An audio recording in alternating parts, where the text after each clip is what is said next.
हम हमारी female lead को देखते हैं जो कि स्ट्रीट पर चल रही थी और कहीं जाते हुए अपनी फ्रेंड से बात करते हुए कहती है कि वो बेसिक मेकअप लगा कर जा रही है और अपनी फ्रेंड के पूछने पर बता देती है कि हाँ उसने मेकअप वगैरह सब कुछ कर लिया है।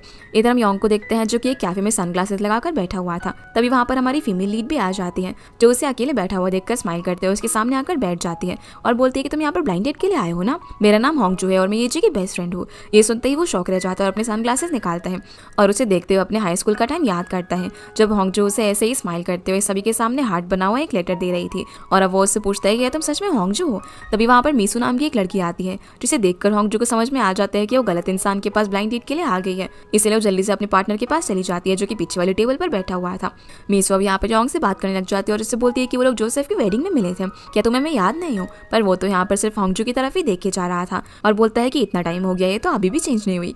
तभी होंगजू और उसका जो पार्टनर होता है वो उसे अपने साथ कहीं बाहर लेकर जा रहा था। ये देखकर योंग भी कैफे से बाहर आ जाता है लेकिन वो लोग उसे नहीं दिखते और वो सोचने लग जाते हैं कि क्या इसे सच में मैं याद नहीं हूँ। पर हम होंगजू को कार से जाता हुआ देखते हैं जो कि मिरर से योंग को ही देख रही थी, जहाँ पर वो उसे पास्ता खिलाने के लिए एक रेस्टोरेंट में लेकर जा रहा था। लेकिन होंगजू को कुछ और खाना था पर उसका पार्टनर बोलता है कि मुझे ये जी ने साफ मना किया है कि मैं तुम्हारी बात ना सुनो, इसलिए हम लोग पास्ता खाने के लिए चलेंगे। इसीलिए होंगजू कुछ भी नहीं बोलती। इधर मील के बाद मीसू योंग से बोलती है कि क्या वो उसके साथ बाहर में चलेगा, लेकिन वो मना कर देता है।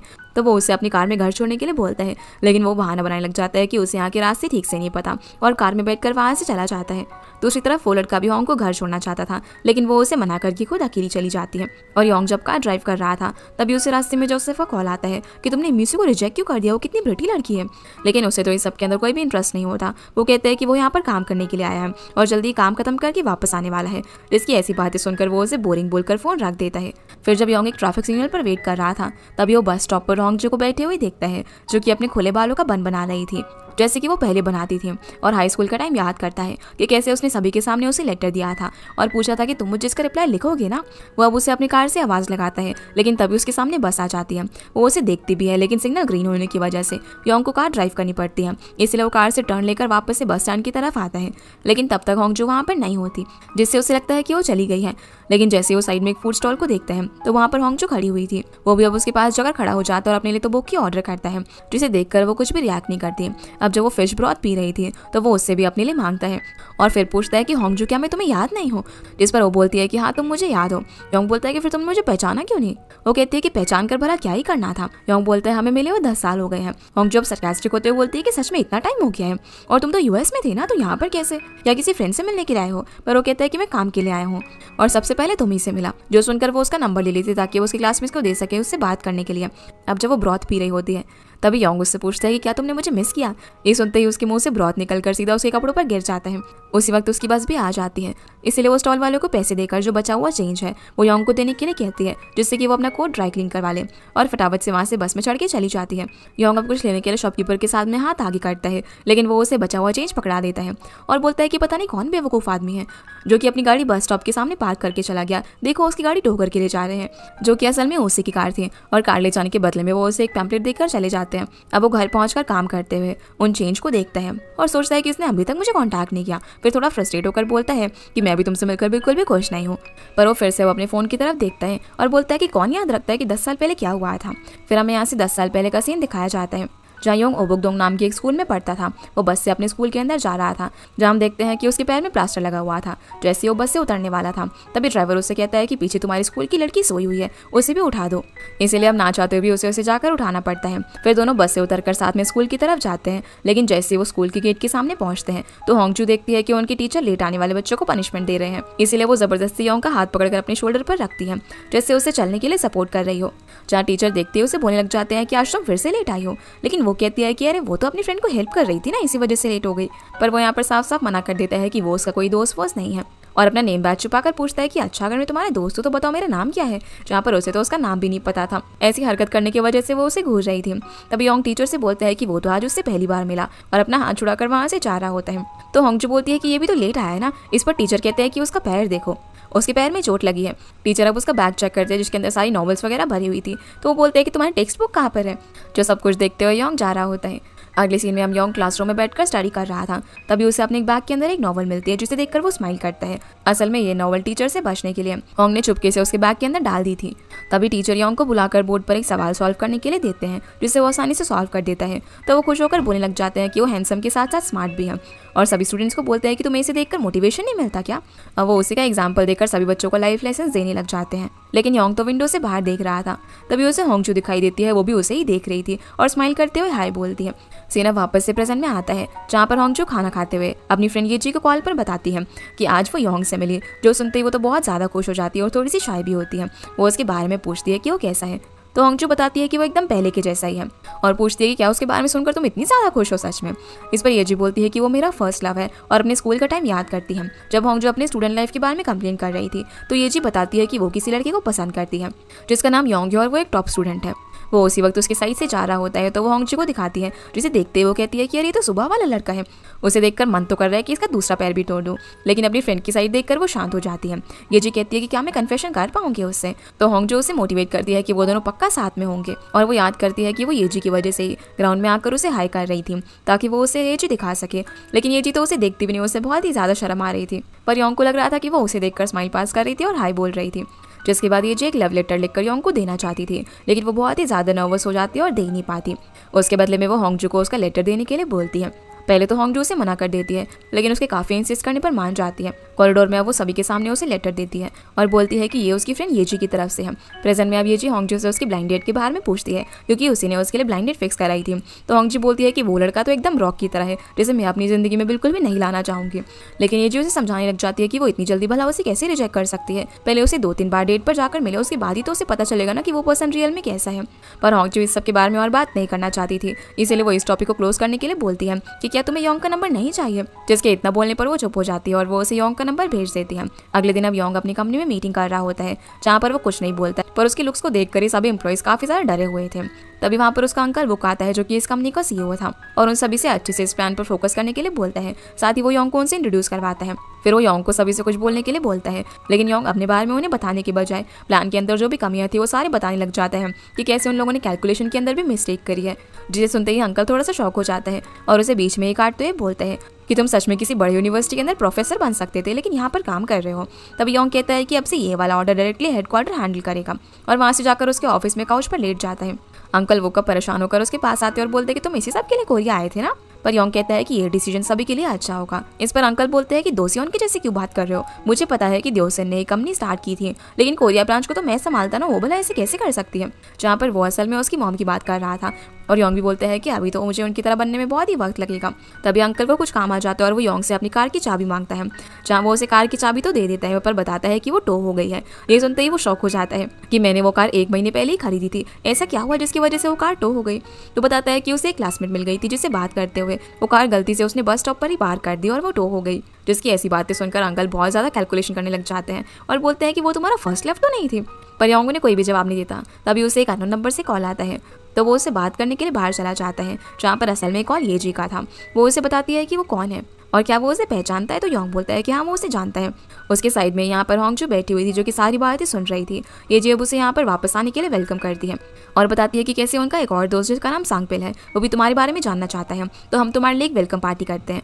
इसी बीच वो यहाँ पर होंगजू की आवाज़ सुन लेता है, इसलिए वो आने के लिए हाँ बोल देता है। फिर जब वो होंगजू से कुछ बोलने वाला था, तभी येजी फ़ोन रख देती है। वो काफ़ी ज़्यादा खुश होती है कि वो उससे वापस से मिलने वाली है।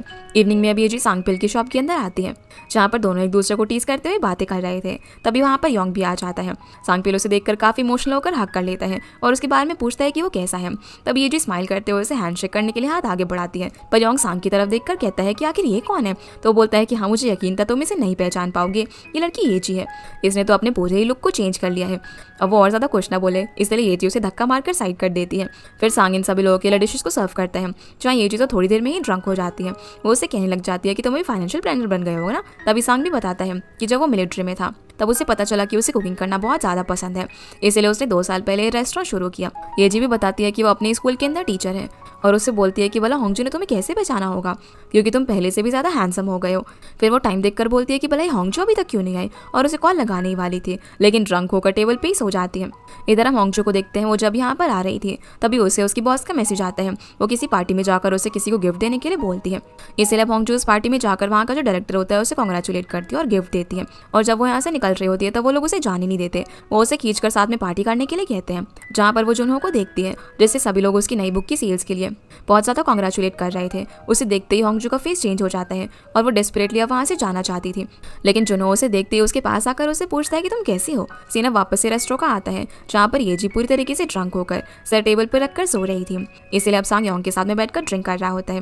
वो उसे बोलता है कि इस बार लास्ट टाइम की तरह बिना गुड बाय किए मत चले जाना। तभी होंगजू वहाँ पर बहुत ही ज्यादा ड्रंक हालत में आती है और योंग को देखकर बोलती है कि आजकल तुम मुझे हर जगह पर क्यों मिल रहे हो। वो येजी को देखकर उसके सर को पेट करने लग जाती है और अपने बालों को थोड़ा ठीक करके कहने वाली होती है कि वो आज उसके फर्स्ट लव से मिली, लेकिन सांग उसके मुंह में खाना ठूस देता है जो कि बहुत ही ज्यादा स्पाइसी था, इसलिए वो इधर उधर कूदने लग जाती है क्योंकि उसे वो बहुत ज्यादा स्पाइसी लग रहा था। तभी सांग योंग से पूछता है कि वो कहाँ पर रहता है, तो बता देता है कि वो ओबुक-दोंग में रहता है। तो सांग बताता है कि होंगजू भी वही रहती है, इसलिए तुम उसे लेकर चले जाना और मैं येजी को लेकर चला जाऊंगा। जिसके बाद हम देखते हैं कि होंगजू ड्रंक हालत में एक स्टोर से सामान लेकर आती है और योंग उसके पीछे पीछे चल रहा होता है, पर तभी उसे रास्ते में अपना स्कूल नजर आता है, जिसे देखकर वो बहुत ज्यादा खुश होती है और याद करने लगती है कि वो पहली बार कैसे मिले थे।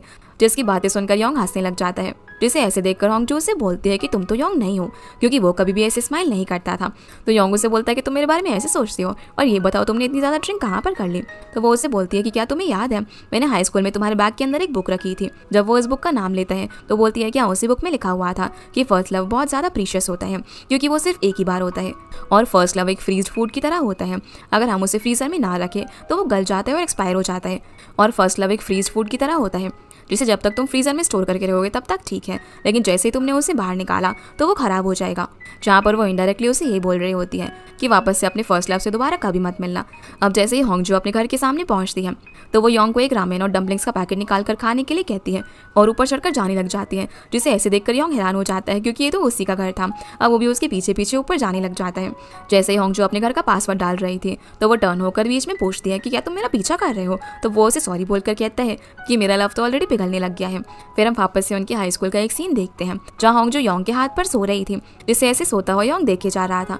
अगली सुबह अब जब होंगजू की नींद खुलती है तो उसका रूम पूरी मैसी हालत के अंदर होता है। वो अपना सर पकड़ कर कहती है कि कल मैंने एक मीनिया की तरह ड्रिंक की। वो याद करती है कि कैसे उसने पार्टी के अंदर जुनहो को देखा था, फिर उसने वहाँ के लोगों के साथ कितना ज्यादा ड्रिंक की, जिसके बाद उसने योंग की वेलकम पार्टी में जाकर कैसी कैसी हरकतें की थी। वो फिर उसे उसके घर तक छोड़ने के लिए आता है और कल मिलेंगे ये बोलकर चला जाता है।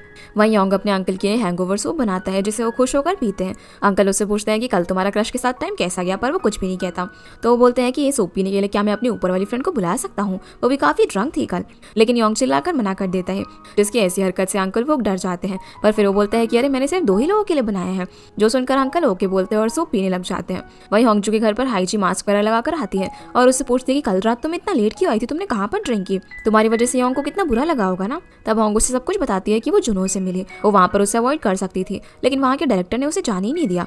ये सुनते ही हाईजी चिल्लाकर कहती है कि वो कब वापस आया। तो होंग बोलती है कि कल मैंने उसको अच्छे से बेवकूफ़ बनाया, क्योंकि जब उसने मुझसे पूछा कि तुम कैसी हो तब मैंने उसे एक स्टिफ हंसी के साथ बोला कि मैं बहुत ही ज्यादा अच्छी हूँ और मुझे पता ही नहीं था कि तुम कब वापस आए। तो हाईजी उसकी तरफ पिटीफुल तरीके से देखकर कहती है कि यहाँ पर तो किसी और ने अपना फूल बनवाया हुआ है, ऐसा समझ में आ रहा है। हाईजी बोलती है कि मैं उसे अभी फोन लगाती हूँ और पूछती हूँ कि आखिर वो चाहता क्या है, लेकिन होंगजू उसे मना कर देती है कि ऐसा मत करो। फिर दोनों यहाँ पर योंग की बात करना शुरू कर देते हैं, जहाँ पर हाईजी बोलती है कि वो तो पहले से भी ज्यादा हैंडसम और मैच्योर हो गया है। इस पर होंग बोलती है कि हाँ ऐसा लगता तो है, नहीं तो पहले वो कितना ज्यादा खराब था कि उसने जब उसे लेटर दिया था उसके बाद योंग ने उसे रिप्लाई ही नहीं दिया, जिस वजह से हाईजी बहुत ही ज्यादा रो रही थी और होंग ने उसे बोला था कि वो उसे लाइक करना बंद कर दे, लेकिन हाईजी नहीं मानी। इसलिए होंग उससे बोलती है कि मैं अभी तक उसे 10 लेटर दे चुकी हूँ, लेकिन उसने एक का भी रिप्लाई नहीं किया। तुम ना एक काम करो, कोई और डिसेंट सा लड़का पसंद कर लो अपने लिए। लेकिन वो फिर भी नहीं मानते और हमें दिखाया जाता है कि होंग कभी जब वो रनिंग कर रहा होता है तब उसे लेटर देती है, तो कभी वो बुक पढ़ रहा होता है। यहाँ तक कि मेल वॉशरूम के बाहर भी जाकर वो उसे लेटर पकड़ाती है और बोलती है कि ये मेरी फ्रेंड हाईजी की तरफ से है। वो उसे पढ़कर रिप्लाई देने के लिए बोलती है, लेकिन उसने एक भी लेटर का अभी तक रिप्लाई नहीं दिया था। दूसरी तरफ योंग अपने अंकल से बोलता है कि उसे एक फेवर चाहिए,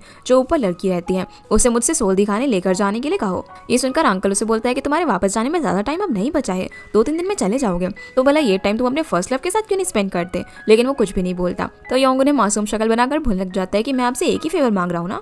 इधर हाईजी बोलती है कि मैंने एक एस्ट्रोलॉजर से बात की थी, उसने कहा था कि मैं अब्रॉड में सेटल होंगी और तुम्हें नहीं लगता कि मेरी इंग्लिश इसीलिए इतनी अच्छी हो गई है, यानी कि अब मैं पक्का ही योंग के साथ यूएस जाने वाली हूँ, मेरी लाइफ उसके साथ वहाँ पर स्पेंड करने के लिए। और दोनों एक्साइटेड होकर कहते हैं कि उन्हें अच्छी फीलिंग नजर आ रही है। तभी होंग को अंकल बुक का कॉल आ जाता है कि क्या तुम मेरे नेफ्यू को घुमाने के लिए लेकर जा सकती हो। होंग बोलती है कि वही बच्ची है जिसकी तुमने फोटो भेजी थी, मैं उसे जरूर लेकर जा सकती हूँ। जहाँ पर योंग भी फोन स्पीकर पर होने की वजह से बात ही सुन रहा था और सोचता है कि इसने बच्ची क्यों कहा, तो वो उसे भी साथ में आने के लिए कहता है। अब वो बात करने के बाद योंग से बोलता है कि मुझे ऐसा क्यों लगता है कि तुम इन दोनों को जानते हो और हाईजी तुम्हारा फर्स्ट लव है क्या। लेकिन योंग कुछ भी एक्सप्लेन नहीं करता। इधर होंगे जी से पूछती है कि क्या तुम मेरे साथ कल चलोगे, लेकिन वो मना कर देती है और बोलती है कि मुझे कुछ काम है इसलिए तुम ही जाओ। अगली सुबह योंग फटाफट से उठकर अच्छे से एकदम रेडी हो जाता है। तभी होंग घर की डोरबेल बजाती है। जैसे वो दरवाजा खोलता है तो वो उसे देखकर शौक रह जाती है और पूछती है कि तुम यहाँ पर कैसे। वो बोलता है कि क्यों मेरे यहाँ पर होने से कोई प्रॉब्लम है, और वो कहती है कि नहीं मैंने नहीं सोचा था कि तुम इस दरवाजे से बाहर निकलोगे। और वो बच्ची कहाँ पर है। योंग बोलता है कि कौन सी बच्ची तुम मुझे घुमाने के लिए लेकर जा रही हो। तो होंग अब यहाँ पर उसे उस बच्ची की फोटो दिखाती है। तो योंग बोलता है कि ये उसकी बचपन की फोटो है। वो बोलती है कि तुम तो इतने बड़े हो खुद भी घूम सकते हो ना, और जा रही होती है। वो उसे बोलता है कि तुम फिर से अपना प्रॉमिस तोड़ रही हो, जो सुनकर वो उसके साथ जाने के लिए मान जाती है। अब जैसे ये लोग घर से बाहर की तरफ जा रहे थे तभी होंगी जी को कॉल लगाती है बताने के लिए कि उसके साथ कौन जा रहे हैं, लेकिन उसका फोन बिजी आ रहा था और योंग यहाँ होंग जी को ड्राइव करने के लिए कहता है, इसलिए वो वापस से उसे कॉल भी नहीं कर पाती। इधर हाईजी मसाज के लिए अपॉइंटमेंट बुक करवाने की कोशिश कर रही थी, लेकिन सब जगह पर ऑलरेडी बुकिंग हो रखी थी। इस वजह से वो काफी फ्रस्ट्रेट होकर सोचती है कि योंग को पता नहीं है क्या काम आ गया है, मेरे साथ नहीं चल रहा, उसकी वजह से मैंने अपने संडे पर कोई भी प्लान नहीं बनाया। और अब वो जैसे ही होंग जी को कॉल करने वाली थी तभी उसके डैड आकर उसे अपने साथ कहीं पर चलने के लिए बोलते हैं, जिस वजह से वो और फ्रस्ट्रेट हो जाती है और होंग को कॉल नहीं कर पाती। दूसरी तरफ जब ये दोनों कार में होते हैं तो वहाँ पर होंग जी तो काफी ऑकवर्ड फील कर रही थी। तो योंग उसे बोलता है कि वो परेशान ना और वो उसे बच्चे की तरह ट्रीट कर सकती है, इसलिए होंग अब जैसे उस बच्चे को घुमाने वाली थी ठीक वैसे ही वो उसे अम्यूजमेंट पार्क में लेकर जाती है, जहाँ पर ये दोनों बहुत सारी एक्साइटिंग राइड्स में जाकर एंजॉय करते हैं। पर जब योंग को थोड़ा सा डिजी फील हो रहा था तो वो उसके लिए कुछ मेडिसिन लेकर आती है और फिर से हाईजी को कॉल करती है, लेकिन वो उसका फोन नहीं उठाती। इधर हाईजी अपने डैड और सन नाम के लड़के के साथ हाइकिंग पर गई हुई थी। ये वही लड़का था जो कि होंग के साथ ब्लाइंड डेट पर गया था, जहाँ पर वो बेचारी तो बहुत ज्यादा थक गई होती है और बोलती है कि पता नहीं लोगों को हाइकिंग करना क्यों पसंद है, क्या ही है यहाँ पर ये पहाड़ और मिट्टी के अलावा। तभी उसका पैर एक पत्थर में लगता है जहाँ मोच आने की वजह से वो गिरने वाली थी, लेकिन सन उसे पकड़ लेता है, जहाँ उसे अपने इतने क्लोज देखकर वो स्माइल करती है। अब जैसे वो उसकी मोच ठीक करने के लिए उसके पैर को देखता है तभी पता नहीं उसे क्या हो जाता है, वो अचानक से उसका पैर पटक देता है ताकि हाईजी को ये न लगे कि उसकी कोई और इंटेंशंस है, लेकिन उसके ऐसा करने की वजह से वो वापस से गिरने वाली होती है। तो वो सपोर्ट के लिए उसके बाल पकड़ लेती है और दोनों साथ में नीचे गिर जाते हैं। ऐसा करने के लिए दोनों एक दूसरे से सॉरी बोलते हैं। जिन दोनों को इतना पीछे रह जाता हुआ देखकर डैड उन्हें बुला रहे थे, इसलिए हाईजी सॉन्ग को जाने के लिए बोलती है क्योंकि वो कुछ देर वहीं पर आराम करने वाली थी। तभी उसे होंगजू का मैसेज आता है कि वो यकीन नहीं करेगी कि उसके साथ में अभी कौन है, लेकिन वो उसकी बात में ज़्यादा इंटरेस्ट नहीं दिखाती। उसी वक्त उसे एक और मैसेज आता है कि मैं वापस आ गया और मैं तुमसे मिलने के लिए आ रहा हूँ। जो मैसेज पढ़ते हुए काफ़ी स्पीड से भागने लग जाती है और अपने डैड से भी आगे निकल जाती है, जिसे ऐसे देखकर वो भी हैरान थे। इधर होंगजू योंग के साथ स्पाइसी रामेन खाने का चैलेंज रखती है, जो देखकर योंग को उस दिन की बात याद आती है कि कैसे जब वो ड्रंक थी तो वो बिल्कुल भी स्पाइसी नहीं खा पा रही थी। अब उसको लगता है कि ये चैलेंज तो वो आसानी से जीत जाएगा, इसलिए बोलता है कि जो भी जीतेगा उसको विनर की एक विश पूरी करनी पड़ेगी, जिसके लिए होंगजू भी मान जाती है। लेकिन उसे थोड़ा सा खाते ही बेचारे योंग की हालत खराब हो जाती है और वो पानी पी लेता है और उससे बोलता है कि उस दिन तो तुम सांग की बनाई हुई डिश बिल्कुल भी नहीं खा पा रही थी, जो कि तुम्हें बहुत स्पाइसी लग रही थी। तो वो उसे बताती है कि ड्रंक होने की वजह से ऐसा होता है, उसकी सेंसेस कुछ ज़्यादा ही सेंसिटिव हो जाती है और कहती है कि अब तुम्हें मेरी एक विश पूरी करनी पड़ेगी। इसलिए वो उसकी विश के अकॉर्डिंग उससे एक एंशिएंट सी जगह पर लेकर जाता है, जहाँ पर सभी लोगों ने ट्रेडिशनल कपड़े पहने हुए थे। ये दोनों भी अब वैसे ही कॉस्ट्यूम वगैरह पहनकर आ जाते हैं और होंगजू से बोलती है कि अगर कोरिया आए और यहाँ पर घूमने नहीं आए तो भला क्या ही कोरिया घूमे, और फिर उसे अपनी फोटोज क्लिक करने के लिए कहती है। तो वो उसकी काफ़ी सारी फोटोज क्लिक करने लग जाता है, लेकिन वो सिर्फ उसके फेशियल एक्सप्रेशंस की फोटो ले रहा था। जब उन फोटोज को देखती है तो बोलती है कि अरे ऐसे नहीं, मेरी पूरी फोटो आनी चाहिए, जब तक तुम अच्छी फोटो नहीं खींचते मैं तुम्हें बार बार फोटोज खींचने के लिए बोलूंगी। पर वो उसकी फोटोज को जूम करके देखने लग जाता है और बोलता है कि सारी अच्छी तो है। फिर वो बैठ कर उससे और फोटोज खिंचवाने लग जाती है, जहाँ पर उसका बन खराब होता है, इसलिए वो बाल खुलकर फिर से अपना बन बनाती है। जिस मोमेंट में वो उसे देखता ही रह जाता है तभी उसे होंग के फ़ोन पर कॉल आता है। वो उसे दिखाता भी है जिस पर ये लिखा हुआ था कि अगर तुमने ये फ़ोन पिक किया तो तुम एक क्रैप हो। तो देखकर होंगजू बोलती है कि हाईजी तुमने कब चेंज किया। तभी योंग उसके हाथ से फ़ोन ले लेता है और कहता है कि मैं तुम्हें क्रैप नहीं बनने दूंगा, और होंगजू भी उसे हाँ बोलकर अपना फ़ोन रखने के लिए बोलती है। वो फिर दूसरी साइड में जाकर उसे फोटोज़ लेने के लिए बोलती है। योंग तो मना कर रहा होता है, लेकिन होंगजू उसे स्माइल करते हुए जल्दी आने के लिए बोलती है, तो उसे जाना पड़ता है। लेकिन वो अभी भी उसे सेटिस्फाइड नहीं थी, इसलिए बोलती है कि तुम रुको, मैं तुम्हें बताती हूँ कि अच्छी फोटोज़ कैसे लेते हैं। अब जैसे ही वो खड़ा होता है तो वो नीचे बैठ कर उसकी फ़ोटोज़ क्लिक करने लग जाती है, जहाँ वो फोटो खींचते खींचते कुछ ज़्यादा ही नीचे बैठ गई थी और वो गिरने ही वाली थी। उसे ऐसे देखकर योंग हंसने लग जाता है और वो हंसते हुए उसकी फ़ोटो क्लिक कर रही थी। शाम को हम देखते हैं कि हाईजी अपने घर के बाहर खड़ी हुई थी और होंगजू उसके पेरेंट्स से बात करके जैसे ही घर से बाहर आता है तो हाईजी उसे वहाँ पर मिलती है, जब वो उसे बताता है कि उसने आज होंगजू को कॉल किया था लेकिन उसने उसका फ़ोन नहीं उठाया। तभी हाईजी कहते हैं कि तुम कितने बड़े जर्क हो, तुम खुद ही उसे 3 साल पहले छोड़कर अब्रॉड चले गए थे और फिर से अब उसकी लाइफ में आने की कोशिश कर रहे हो। मैं ऐसा बिल्कुल भी नहीं होने दूंगी। वो अपनी लाइफ में बहुत ही ज़्यादा खुश है और वो आज डेट पर गई थी, इसीलिए उसने तुम्हारा फ़ोन नहीं उठाया। जिसे ऐसे देखकर वो हंसते हुए बोलता है कि तुमने अपने चेहरे पर जो कुछ भी करवाया है उसके बाद तो तुम्हारी पर्सनालिटी एकदम चेंज हो गई है। ये बोलकर यहाँ से चला जाता है और हाईजी कहने लग जाती है कि इतना साइको इंसान वाला राइटर कैसे हो सकता है। सीना वापस से होंगजू और योंग पर आता है, जो कि जब वहाँ से शाम को निकलते हैं तो होंगजू बोलती है कि वेदर की वजह से हम आज का हाईलाइट नहीं कर पाएंगे। तभी वहाँ पर बारिश शुरू हो जाती है और वो कार में जाते हैं और इस बार योंग कार ड्राइव करता है, जहाँ कार में वो आज की सभी फोटोज को देखकर कहने लग जाती है कि मैं तुम्हें भी सेंड कर दूंगी।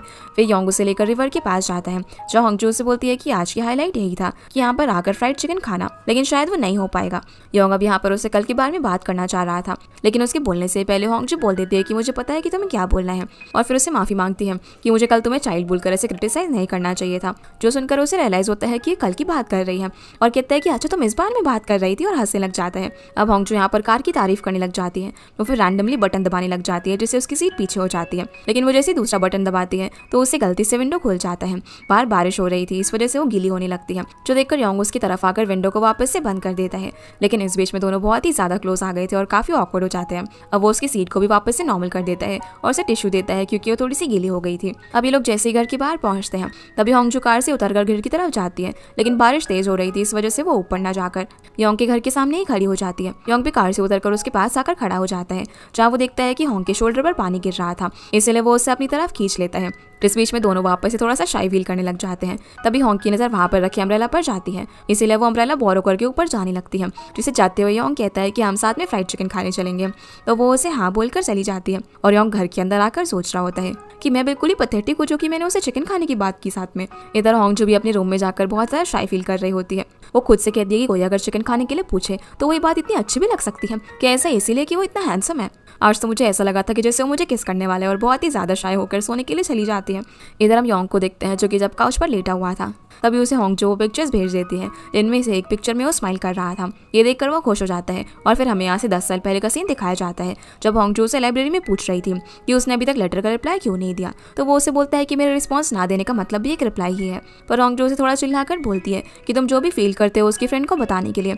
वो उसे ये भी कहती है कि तुम किसी को लाइक नहीं करते, इसलिए तुम्हें ये सब नहीं पता, और अगर मैं हाईजी की जगह होती तो तुम्हें कभी भी लाइक नहीं करती। जो सुनकर वो गुस्सा होकर कहता है कि अपनी फ्रेंड को बोल देना कि उसके पास लेटर लिखने का टाइम है, इससे बेटर है कि वो अपनी कोरियन लैंग्वेज को थोड़ा सा सुधार ले। जो बात सुनकर होंगजू नाराज होकर यहाँ से चली जाती है। अब जब ये लोग क्लास में पढ़ रहे थे तो सॉन्ग योंग से इसके बारे में पूछता है कि तुमने ऐसे सच में बोला, तुम इतने बड़े जॉक तो नहीं हो, और पहले भी तुमने इतनी लड़कियों का लेटर रिजेक्ट किया है, पर इस बार तुम बार बार वो लेटर्स रिसीव कर रहे हो, कहीं ऐसा तो नहीं कि इस बार तुम्हें वो लेटर्स लेकर खुशी हो रही हो। तभी वो याद करता है कि जब भी होंगजू उसे लेटर देने के लिए आती थी तो बहुत ज़्यादा खुश होता था। ऐसे ही एक बार जब होंगजू लाइब्रेरी में होती है तो उसे लाइब्रेरी के अंदर अपनी कुछ नॉवेल्स भी ऐड करानी थी, जिसके लिए वो एक रिकमेंडेशन लेटर लिख रही थी, लेकिन वो उसे लिखते लिखते अपने हाथ पर सर रख कर ही सो जाती है। जब उसे योंग ऐसे देखता है तो वो यहाँ से जाने वाला था, लेकिन उसी वक्त होंगजू का सर भी टेबल में लगने वाला था, पर वो अपना हाथ बीच में लेकर आ जाता है। लेकिन जैसे उसे रियलाइज होता है कि वो ये क्या कर रहा है तो वो अपना हाथ हटा लेता है और उसे सोने देता है। फिर वो उसका लेटर पढ़ता है, जो कि उसने इतनी मेहनत करने के बाद भी ठीक से नहीं लिखा हुआ था, इसीलिए वो खुद ही अब उसके लिए एक बढ़िया सा रिकमेंडेशन लिख देता है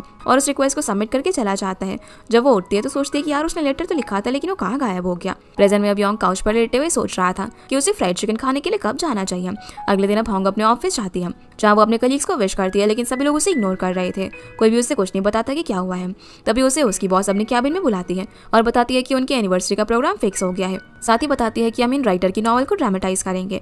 और जैसे वो वहाँ पर देखती है तो ये पर्सन जुनहो था। वो उसे स्माइल करते हुए यहाँ पर हाय बोलता है, पर वो उसे देखकर शॉक हो जाती है और याद करती है कि कैसे 3 साल पहले जब वो एयरपोर्ट पर उसके पीछे गई थी और वो उसे बोल रही होती है कि वो उसे छोड़कर ना जाए, उसने अगर कुछ गलत किया है तो वो उसे बताए, वो उसे सुधारेगी, लेकिन वो उसे कुछ भी नहीं बोलता और बिना उसकी तरफ देखे ही वहाँ से चला जाता है। प्रेजेंट में अब ये सभी लोग काम की बात कर रहे होते हैं, जहाँ पर जुनहो बोलता है कि होंगजू मेरे आगे के काम में मदद कर देगी, पर होंगजू बोलती है कि मैं क्यों करूंगी, जो प्रोडक्शन का काम होता है मैं सिर्फ वही करती हूँ। ये सुनकर उसकी बॉस को लगता है कि कैसे जवाब दे रही है, पर वो अभी भी यहाँ पर स्माइल कर रही थी। और जैसे ही उनकी बात खत्म होती है तो जुनहो बाहर आ जाता है और होंगजू भी रेस्टरूम का बोलकर बाहर उसे बात करने के लिए जाती है। दोनों अब एक कैफे में होते हैं, जहाँ पर होंगजू उसे ये सब करने के लिए मना करती है। तो जुनहो बोलता है कि अरे तुम्ही ने कहा था कि हम साथ में काम करेंगे जब मेरी नॉवल ड्रामेटाइज होगी। तो इस पर होंगजू बोलती है कि वो मैंने ब्रेकअप से पहले कहा था। तो जुनहो कहता है कि हमारा ब्रेकअप तो हुआ ही नहीं था ना, मैं सिर्फ अपनी नॉवल की रिसर्च के लिए अब्रॉड गया था।